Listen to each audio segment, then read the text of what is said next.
But first, now that election night is over, back in the spotlight is the federal government shutdown, now entering day 36 and making it the longest shutdown in history, and no clear end in sight. So to help us understand all of this, and as voters soak in what happened last night and how this affects moving into the future and the political landscape, is Catawba College political science professor Michael Bitzer. Thank you for joining us here this morning on Live Impact News, Professor. My pleasure. All right, so we're talking about a historic milestone here, unfortunately. Can you put in context for our viewers this morning how we got here?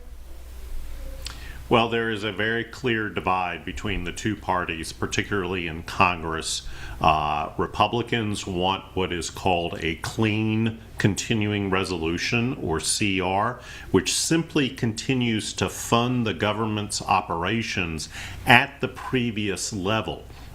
We're in a new fiscal year. We started on October 1st, and generally, Congress should have passed appropriations legislation to authorize federal spending on a number of different programs.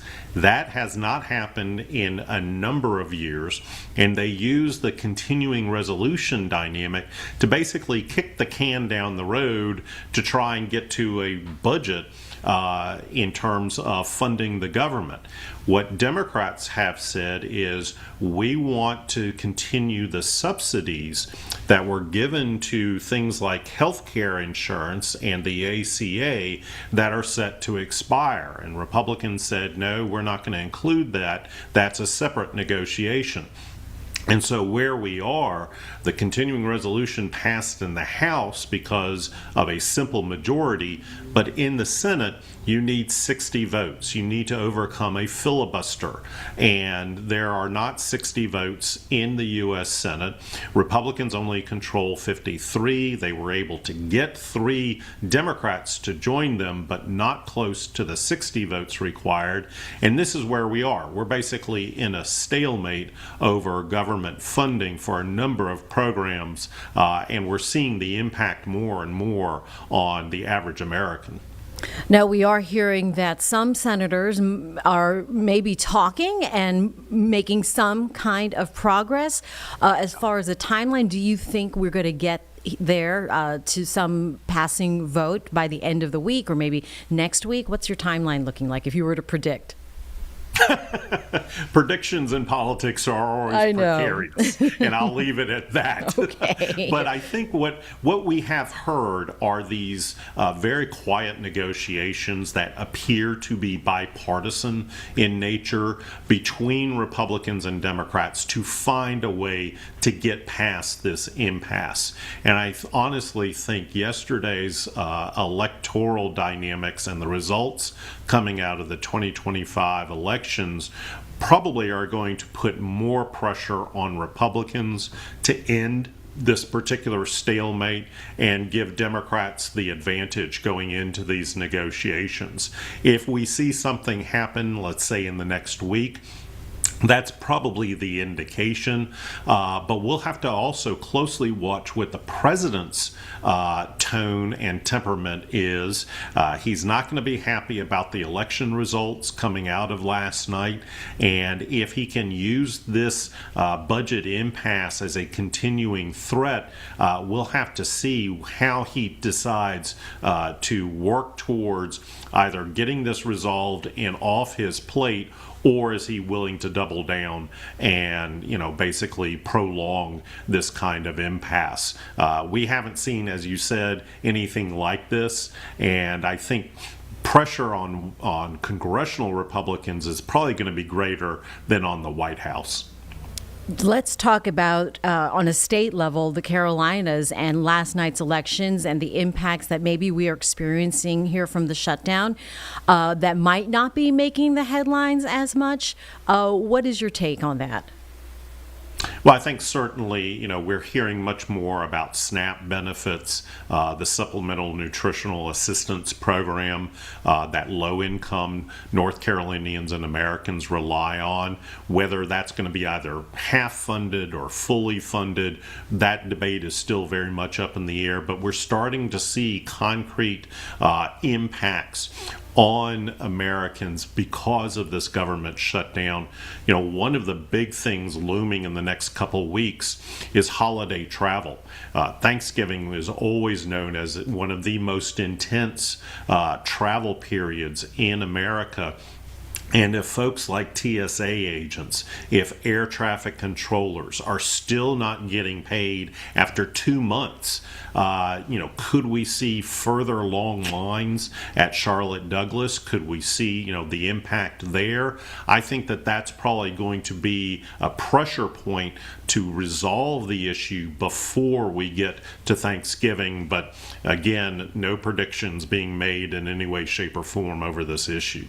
And as federal workers, air traffic controllers, TSA agents are missing paychecks and the like, at what point does this political cost really become too high for either party? Or are we there yet? I think we're there. I think the lesson learned from yesterday's elections is that if folks were considering a potential Democratic wave in 2026, we already got the first cresting of that potential blue wave in the midterm election. I mean, to look at our neighbor to the north, Virginia, and to see out of 130 counties and cities, 126 of them shifted much more Democratic than they did just a year ago.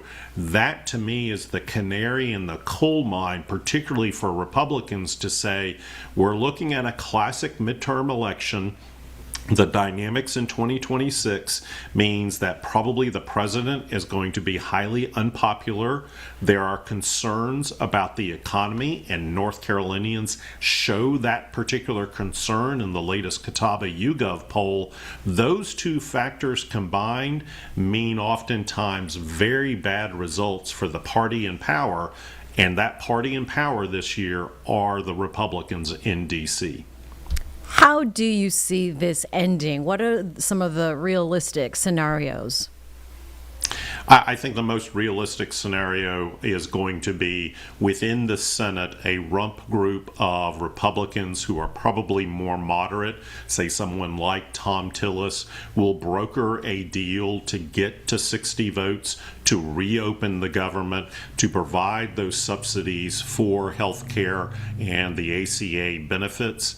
And then the question becomes what will happen in the U.S. House of Representatives. The Speaker has been very adamant. He is not going to deal with the ACA benefits and subsidies until the government is reopened.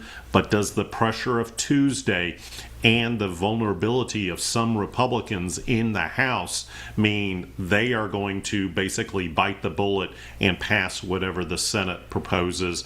Then it goes to the president. What does he do? Does he basically sign off on this and they get this past this to go into 2026? I'm not real sure what the dynamics are going to be like, but I wouldn't be surprised by any of those scenarios. Yeah, after night's elections and the Democrats winning big in some of those key races, definitely I can see sends a message to Washington, as the president is.